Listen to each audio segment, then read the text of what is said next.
Bom dia, igreja. A paz de nosso Senhor e Salvador Jesus Cristo. Domingo de Páscoa. E mais uma vez estamos vivendo um domingo ainda mais diferente do que foi o domingo de Páscoa do ano passado, que já contemplava alguns cuidados com relação a essa pandemia. E a nossa lição de hoje é bem propícia diante do que estamos vivendo. O tema da nossa lição é a igreja que sonhamos, uma organização aprendente. Uma igreja que aprende ao longo da sua história e não tem preguiça de aprender e nem descaso. Mais uma vez, quero só lembrar que ainda estamos na revista Reflexões Bíblicas, volume 5. O autor abre essa lição com a seguinte afirmação: a igreja de Cristo não morre, mas igrejas e denominações nascem e podem morrer. Sobretudo, se perderem a capacidade de refletir sobre em quem creem e perderem a capacidade de aprender sempre. O autor é claro: a igreja morre quando ela perde o foco principal dela, que é Cristo e a sua obra, e quando ela deixa de aprender. E aí ele começa essa lição com o seguinte tópico: aprende que o amor é o que há de mais importante. Texto, Apocalipse capítulo 2, versículos de 1 a 7. É a carta à igreja de Éfeso. Me acompanhe, por favor. Escreve ao anjo da igreja de Éfeso: isto diz aquele que tem na sua destra as 7 estrelas, que anda no meio dos 7 castiçais de ouro. Conheço as tuas obras e o teu trabalho e a tua paciência, e que não podes sofrer os maus. Puseste à prova os que se dizem ser apóstolos e o não são, e tu os achaste mentirosos. E sofreste e tens paciência, e trabalhaste pelo meu nome, e não te cansaste. Tenho, porém, contra ti, que deixaste o teu primeiro amor. Lembra-te, pois, de onde caíste, e arrepende-te, e pratica as primeiras obras, quando não brevemente a te virei, e tirarei do seu lugar o teu castiçal, se não te arrependeres. Tens, porém, isso, que odeias as obras dos nicolaítas, as quais eu também odeio. Quem tem ouvidos, ouça o que o Espírito diz às igrejas. Ao que vencer, dar-lhe-ei a comer da árvore da vida, que está no meio do paraíso de Deus. O autor é muito claro quando ele diz que a igreja que glorifica o Senhor não é somente a que trabalha. A igreja que glorifica o Senhor não é somente aquela que promove a expansão do Evangelho. A igreja que glorifica o Senhor, acima de todas essas coisas, ela precisa conservar a prática constante de amar. Quando eu leio essa carta da igreja de Éfeso, nós encontramos tanta qualidade surpreendente nessa igreja. Essa igreja enfrentou os falsos mestres, essa igreja trabalhou com paciência, essa igreja sofreu. Essa igreja tinha uma influência fortíssima dos nicolaítas, e os nicolaítas tentavam convencer os cristãos de que a igreja podia fazer um acordo com o mundo. Havia uma máxima, um pouco de mundo fará bem à igreja. Os nicolaítas defendiam o mundanismo legalizado dentro da igreja. Progresso esse que eles não conseguiram dentro da igreja de Éfeso. Porém, nós somos surpreendidos com a informação que essa igreja deixou o primeiro amor. Deixou aquela chama, aquilo que nós temos no auge da conversão: ganhar almas e edificar os salvos. A igreja tem suas atividades e deve dedicar-se a elas, sem dúvida. Mas ela não pode fugir da sua essência, porque a essência da igreja é o amor. Porque Deus amou o mundo de tal maneira. Jesus só nos foi dado por causa do amor de Deus. Quando eu leio lá 1 Coríntios capítulo 13, versículo 13, o encerramento da carta, o encerramento do capítulo de Coríntios sobre o amor àquela igreja, ele diz: agora, pois, permanecem a fé, a esperança e o amor. Estes três, mas o maior destes é o amor.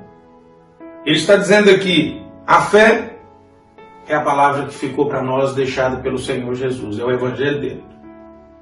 A esperança é a promessa da sua vinda. O amor é o que ele fez pela igreja. E aí o apóstolo diz, mais do que crermos na palavra, que é importante, mais do que esperarmos o Senhor Jesus, que é essencial, ele diz, dos três, o maior deles é o amor. É o feito de Jesus na cruz, por mim e por você. É imensurável, não tem tamanho. Não tem começo nem fim, ele está dizendo. É do tamanho dele. E ele é o alfa e o ômega. É do tamanho do Senhor. Querido, nós temos visto muito exemplo de fracassos de amor, muitas vezes na igreja. Me recordo no início lá da minha conversão, um pastor contar na igreja que eu congregava na época, a história de uma igreja que, entre dedicar-se ao ministério e ao sustento do pastor local e dos missionários, ela optou por reformar a igreja. E havia juntado uma espécie, e havia um projeto de arquitetura faraônico para se concluir. E aquela comissão votou que, ao invés de socorrer o pastor da própria igreja, que estava enfermo na ocasião, eles deveriam seguir em frente no projeto da fachada. E aquela igreja, então, recebeu um apelido triste na época, que não vou mensurar, porque talvez alguns vão acabar identificando. Mas assim como aquela igreja de Atos, que era chamada de Formosa, aquela igreja também recebeu um adágio triste. Me recordo também de outra pregação de um pastor que disse de um missionário que foi esquecido do campo depois de enviado pela igreja.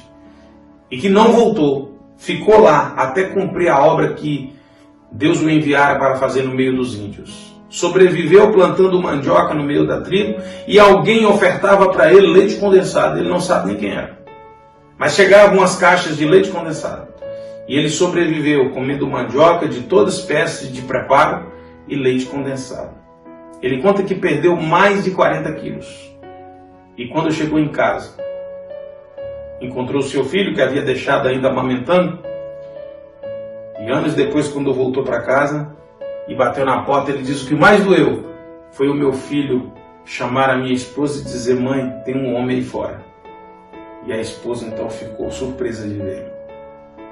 A igreja não pode se perder, por mais que resista a tantas coisas, a essência do amor. Segundo tópico que o autor nos chama é que a igreja então aprende que fidelidade é elemento essencial na caminhada cristã. Apocalipse, capítulo 2, de 8 a 11. É a carta a Esmirna. E ao anjo da igreja em Esmirna escreve: isto diz o primeiro e o último, o que foi morto e reviveu. Conheço as tuas obras, e a tribulação e pobreza, mas tu és rico. E a blasfêmia dos que se dizem judeus e não são, mas são a sinagoga de Satanás. Nada temas das coisas que hás de padecer. Eis que o diabo lançará alguns de vós na prisão, para que sejais tentados, e tereis uma tribulação de 10 dias. Ser fiel até a morte, e dar-te-ei a coroa da vida. Quem tem ouvidos, ouça o que o Espírito diz às igrejas. O que vencer não receberá o dano da segunda morte. Carta de Esmirna, agora a carta a Filadélfia, é um pouco maior. E ao anjo da igreja que está em Filadélfia escreve: isto diz o que é santo, o que é verdadeiro, o que tem a chave de Davi, o que abre e ninguém fecha, e fecha e ninguém abre. Conheço as tuas obras. Eis que diante de ti pus uma porta aberta e ninguém a pode fechar. Tendo pouca força, guardaste a minha palavra e não negaste o meu nome. Eis que eu farei aos da sinagoga de Satanás, aos que se dizem judeus e não são, mas mentem. Eis que eu farei que venham e adorem prostrados a teus pés, e saiba que eu te amo. Como guardaste a palavra da minha paciência, também eu te guardarei da hora da tentação que há de vir sobre todo mundo, para tentar os que habitam na terra. Eis que venho sem demora. Guarda o que tens, para que ninguém tome a tua coroa. A quem vencer, eu farei coluna no templo do meu Deus, e dele nunca sairá. E escreverei sobre ele o nome do meu Deus e o nome da cidade do meu Deus, a Nova Jerusalém, que desce do céu do meu Deus, e também o meu nome novo. O meu novo nome. Quem tem ouvidos, ouça o que o Espírito diz à igreja. Agora é Apocalipse 3, de 7 a 13. Essas duas cartas, tanto a de Esmirna quanto a de Filadélfia, as duas nos ensinam coisas preciosas. Nós precisamos aprender a viver de forma vitoriosa como essas igrejas. Mas um detalhe nos chama a atenção. Nas cartas às 7 igrejas de Apocalipse, essas duas igrejas, Esmirna e Filadélfia, são as únicas que não sofrem repreensão. São as únicas que não têm algo contra ti. Elas não recebem críticas. E o que é mais interessante, também sofreram pressões. Mas apesar dessas pressões, apesar do sofrimento, apesar da pobreza, elas permaneceram fiéis. Então com elas nós podemos aprender que viver nesse mundo, onde as pessoas comprometidas com o poder e com os sistemas, nós podemos permanecer fiéis ao Senhor. Lições preciosas que o autor destaca das duas igrejas. Jesus é o princípio e Jesus é o fim de todas as coisas. Em Jesus está toda a fonte de vida, toda a fonte de honra, toda a fonte de louvor. A igreja rica não é a que possui bens, posses, fama ou riqueza. E por fim, Jesus conhece as nossas aflições. E apesar de pequenos, apesar de muitas vezes não vermos saída, apesar de muitas vezes olhar para a nossa situação e dizer, eu não vejo solução, descanse nas palavras à igreja de Filadélfia. Você é pequena, você é pobre, mas eu abri uma porta diante de ti, que ninguém pode fechar. Guarde isso no seu coração. Eu tenho dito sempre isso. Porta que Jesus abre, ninguém pode fechar. E porta que Jesus fecha, ninguém pode abrir. Então nós precisamos viver essa esperança, nós precisamos de viver essa alegria. E o autor nos chama para a seguinte aplicação para a nossa vida.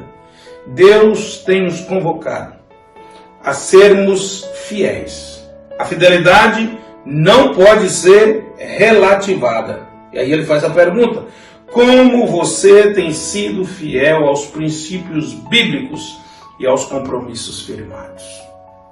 Princípios bíblicos, a doutrina que você aprendeu na classe. Compromissos firmados, a nós batistas, eles estão listados atrás do seu certificado de batismo. Leia de vez em quando. E lembre-se do que a Bíblia diz, ninguém está obrigado a votar, mas votando, cumpra. Terceiro tópico que o autor nos chama então a pensar: aprende que não se negociam valores e princípios. Texto, Apocalipse 2, de 12 a 19, a carta a Pérgamo, e depois vamos ler Apocalipse 3, de 1 a 6. Apocalipse 2, de 12 a 29. E ao anjo da igreja que está em Pérgamo, escreve: isto diz aquele que tem a espada aguda de 2 fios: conheço as tuas obras, e onde habitas, que é onde está o trono de Satanás. E retens o meu nome, e não negaste a minha fé.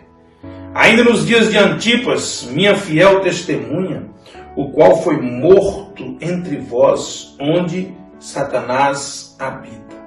Mas algumas poucas coisas tenho contra ti, porque tens lá os que seguem a doutrina de Balaão, o qual ensinava Balaque a lançar tropeços diante dos filhos de Israel, para que comessem dos sacrifícios da idolatria e fornicassem. Assim tens também os que seguem a doutrina dos nicolaítas, o que eu odeio. Arrepende-te, pois, quando não em breve virei a ti, e contra eles batalharei com a espada da minha boca. Quem tem ouvidos, ouça o que o Espírito diz às igrejas. Ao que vencer, darei eu a comer do maná escondido, e darei uma pedra branca, e na pedra um novo nome escrito, o qual ninguém conhece, senão aquele que o recebe. Agora a igreja de Tiatira. E ao anjo da igreja de Tiatira escreve: isto diz o Filho de Deus, que tem seus olhos como chama de fogo, e os pés semelhante ao latão reluzente. Eu conheço as tuas obras, o teu amor e o teu serviço, a tua fé e a tua paciência, e que as tuas últimas obras são mais do que as primeiras. Mas algumas poucas coisas tenho contra ti, que deixa Jezabel, mulher que se diz profetiza, ensinar e enganar os meus servos, para que forniquem e comam dos sacrifícios da idolatria. E dele tempo, para que se arrependesse da sua fornicação, e não se arrependeu. E eis que a porei numa cama, e sobre os que adulteraram com ela virá grande tribulação, se não arrependerem das suas obras. Ferirei de morte os seus filhos, e todas as igrejas saberão que eu sou aquele que sonda rins e os corações. E darei a cada um de vós segundo as vossas obras. Mas eu vos digo a vós, e ao restante dos que estão em Tiatira, a todos quanto não têm esta doutrina, e não conheceram, como dizem, as profundezas de Satanás, que outra carga não vos porei. Mas o que tendes, retende-o até que eu venha, e ao que vencer, e guardar até o fim as minhas palavras, eu lhe darei poder sobre as nações. E com vara de ferro as regerá, e serão quebradas como vasos de oleiro, como também recebi de meu Pai, e dar-lhe-ei a estrela da manhã. Quem tem ouvidos, ouça o que o Espírito diz às igrejas. Querido, nós temos esse primeiro momento, as duas cartas, a Pérgamo e a Tiatira. E as duas cartas, num dado momento, nos chamam a atenção para uma coisa: doutrina de Balaão, doutrina de Nicolaítas, liderança de Jezabel. E eu queria particularizar essas três coisas com você agora. Doutrina dos Nicolaítas, você já sabe. É um pouco de mundo dentro da igreja. E nós temos vivido nesse tempo. Igrejas que têm aceitado a proposta do nicolaísmo. Práticas mundanas, condutas sociais aprovadas e condenadas na palavra de Deus, têm sido toleradas no seu seio. Segundo, doutrina de Balaão. Participar das coisas que a Bíblia condena. Nós temos criado tantas oportunidades e ao mesmo tempo aceitado tanta coisa ser trazida para dentro da igreja que não faz parte do contexto da liturgia e nem da palavra de Deus. E esses lugares chamados de igreja muitas vezes são liderados dessa forma, como Jezabel. Aqui ela se diz profetiza. Há muitos que se dizem líderes. Mas a Bíblia nos chama a atenção para essas coisas. Meu querido, onde essas coisas estiverem presentes, coisas do mundo, normatizadas e normalizadas dentro da igreja. Doutrinas condenadas na palavra, praticadas dentro da igreja. Você está num ambiente muito parecido com o ambiente dessas duas igrejas. O segundo texto que o autor manda ler nesse tópico, agora é a carta de Sardes, Apocalipse 3, de 1 a 6. E ao anjo da igreja que está em Sardes escreve: isso diz o que tem os 7 Espíritos de Deus e as 7 estrelas. Conheça as tuas obras, que tem nome de que vives, mas estás morto. Sê vigilante, confirma os restantes que estavam para morrer, porque não achei as tuas obras perfeitas diante de Deus. Lembra-te, pois, do que tens recebido e ouvido, e guarda-o, e arrepende. E se não vigiares, virei sobre ti como um ladrão, e não saberás a que hora sobre ti virei. Mas também tens em Sardes algumas poucas pessoas que não contaminaram suas vestes, e comigo andarão de branco, porquanto são dignas disso. O que vencer será vestido de vestes brancas, e de maneira nenhuma arriscarei o seu nome do livro da vida. E confessarei o seu nome diante do meu Pai e diante dos seus anjos. Quem tem ouvidos, ouça o que o Espírito diz às igrejas. Sardes, ainda traz um contexto ainda pior. Então, quando nós olhamos para Pérgamo, que havia tolerado os nicolaítas, quando nós olhamos para Tiatira, que além dos nicolaítas toleraram Balaão, a doutrina e mais Jezabel. E agora nós olhamos para Sardes, e o diagnóstico de Sardes é terrível. Ela tinha obras, mas eram reprovadas por Deus. Por quê? Porque seguia padrões humanos. Tinha a aprovação das assembleias numerosas dos homens, mas não tinha a aprovação de Deus. E aí, o diagnóstico dela é contundente. Embora Pérgamo estivesse onde está o trono de Satanás, o que Jesus está nos ensinando aqui é que estas coisas, ainda que nós estejamos num ambiente completamente mundano e dominado por qualquer sorte de ideologia, nós precisamos manter nosso compromisso com o Senhor. E mantendo nosso compromisso com o Senhor, nós não estamos livres de perseguições. Pérgamo experimentou isso. Antipas morreu lá. O espírito de Jezabel representa toda a rebeldia, toda a capacidade de desobediência ao Senhor, a liderança instituída por Deus, a liderança de pais, de pastores, de líderes. Toda dificuldade de liderança é a presença viva da manifestação do espírito de Jezabel. E os nicolaítas e Balaão já expusemos. Mas o que me chama a atenção é Sardes. O retrato de boa parte das igrejas do nosso tempo está mais ou menos no caráter de Sardes. Tem aparência de vivas, tem cultos numerosos, tem cultos movimentados, barulhentos, tem um coração que bate, tem um pulmão que respira. Mas já foi declarada a sua morte cerebral. E essas palavras não são minhas, são do autor da revista. Ele diz: a igreja de Pérgamo, muitos crentes não estão percebendo a cilada que eles estão caindo como caiu Pérgamo. Mas a igreja de Sardes é a igreja dos que acham que estão fazendo tudo certo. Só esqueceram que Deus precisa aprovar. O quarto e último ponto, o autor diz: aprende que mais importante que ter é ser. E aí o texto é o de Laodiceia. E ao anjo da igreja de Laodiceia, Apocalipse 3, de 14 a 22, desculpe. E ao anjo da igreja de Laodiceia escreve: isso diz o Amém, a testemunha fiel e verdadeira, o princípio da criação de Deus. Conheça as tuas obras, que nem és frio nem quente, e que me deras fosse frio ou quente. Assim, porque és morno e não és frio nem quente, vomitar-te-ei da minha boca. Como dizes, sou rico, estou enriquecido e de nada tenho falta, e não sabes que és um desgraçado e miserável, pobre e cego e nu. Aconselho-te que de mim compres ouro provado no fogo, para que te enriqueças, roupas brancas, para que te vista, e não apareça a vergonha da tua nudez. E que unja os teus olhos com colírio, para que vejas. Eu repreendo e castigo todos quanto amam, sê pois zeloso e arrepende-te. Eis que eu estou à porta e bato. Se alguém ouvir a minha voz, abrir a porta, entrarei em sua casa, e com ele cearei, e ele comigo. Ao que vencer, lhe concederei que se assente comigo no meu trono, assim como eu venci e me assentei com meu Pai no seu trono. Quem tem ouvidos, ouça o que o Espírito diz à igreja.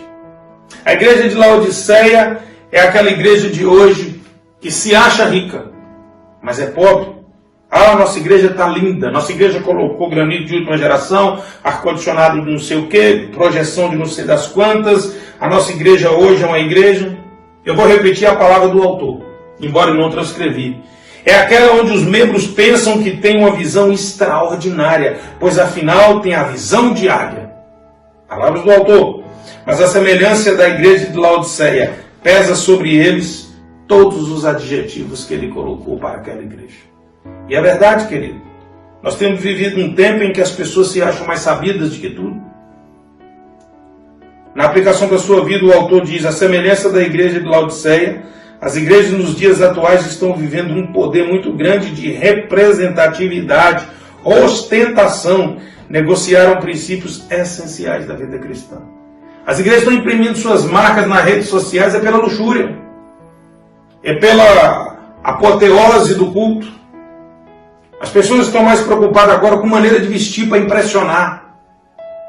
Quando eu olho para Jesus, que para ser traído precisou de um beijo, isso me leva a pensar que a túnica dele era igual à túnica dos seus apóstolos.